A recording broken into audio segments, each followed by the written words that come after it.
জয়নগরের পর এবার ফরাক্কা, সেখানেও সাজা ঘোষণা করা হয়েছে। কি সাজা ঘোষণা করা হয়েছে আপনাদের জানায়। শুভজিৎ হালদারকে যাবজ্জীবন সাজার নির্দেশ দিয়েছে বিচারক। দীনবন্ধু হালদারকে ফাঁসির সাজা শুনিয়েছে আদালত। এডিজি দক্ষিণবঙ্গ প্রেস কনফারেন্স করছেন, শুনবো। এই দ্বিতীয় ব্যক্তির নাম শুভজিৎ হালদার। সেও মাছ বিক্রেতা, দীনবন্ধুও মাছ বিক্রেতা। দুজনেই মাছের ব্যবসা করে, দুজনেই স্থানীয় বাসিন্দা।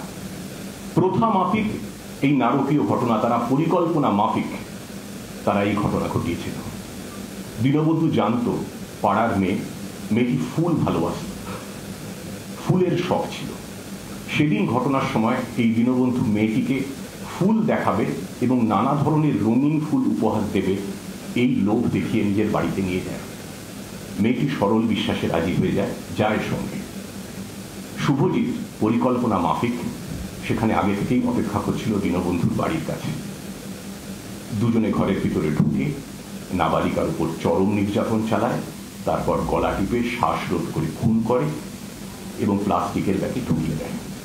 পরিকল্পনা ছিল যে রাতের অন্ধকারে বস্তাটা জঙ্গলে ফেলে দেবে।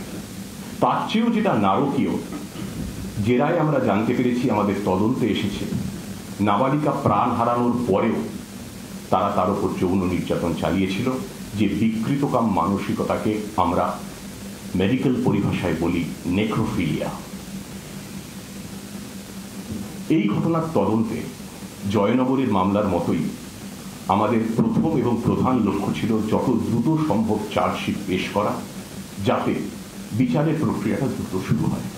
সেই লক্ষ্যে জঙ্গিপুরের পুলিশ সুপার শ্রী আনন্দ রায়ের নেতৃত্বে এবং তত্ত্বাবধানে একটি সেট গঠন করা হয়, স্পেশাল ইনভেস্টিগেশন টিম। দিনরাত এক করে তদন্ত চলে এবং যাবতীয় তথ্য প্রমাণ সংহত করে একত্রিত করে মাত্র 21 দিনের মধ্যে আদালতে চার্জশিট জমা পড়ে। বাংলার আওয়াজ, বাঙালির আবেগ, জি 24 ঘন্টা।